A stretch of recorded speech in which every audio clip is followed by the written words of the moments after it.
Well, the area around the hospitals, if you talk first about the hospitals on Kings Highway, not a very nice area. Laclede was pretty crummy. Certainly, south of 40 was very crummy and coming up. There wasn't much in the Central West End other than a few private places. And they existed, but that was about all that was there.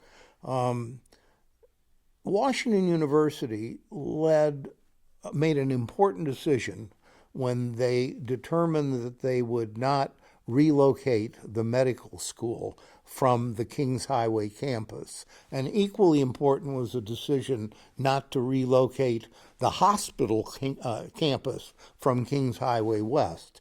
And we went through that. I sat on the board of Jewish Hospital in the 70s and 80s, and there was talk about relocation then. And that culminated in the decision to merge the institutions, not a terrifically popular decision in the communities, particularly in the Jewish community, in the mid 90s, but a critical decision and one that has turned out to be the right decision in my judgment.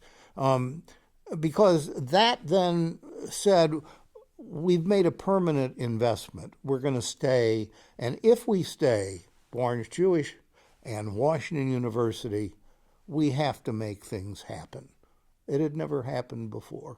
And probably really key to this too is Pantheon and Leon Strauss. There were a lot of developers, but he's certainly one of the more important ones, isn't he? The first one to recognize the need to redevelop not just a building or put in a new high rise or low rise, whatever, but to really take an area and make it a redevelopment was Leon Strauss with the Skinker de Bolivar project that he undertook.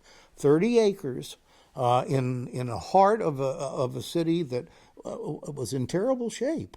And he said, I'm going to make this work. I'm going to work on the school that's there. I'll work on some places to eat that are there, some small businesses, and I'm going to get residences in to new places that I've rehabbed, and it will be a comfortable place for people to live. And we'll have people across the socioeconomic spectrum. And that was important, and it happened. Well, I think Leon would have done what he did no matter what, because he was hell-bent to redevelop St. Louis.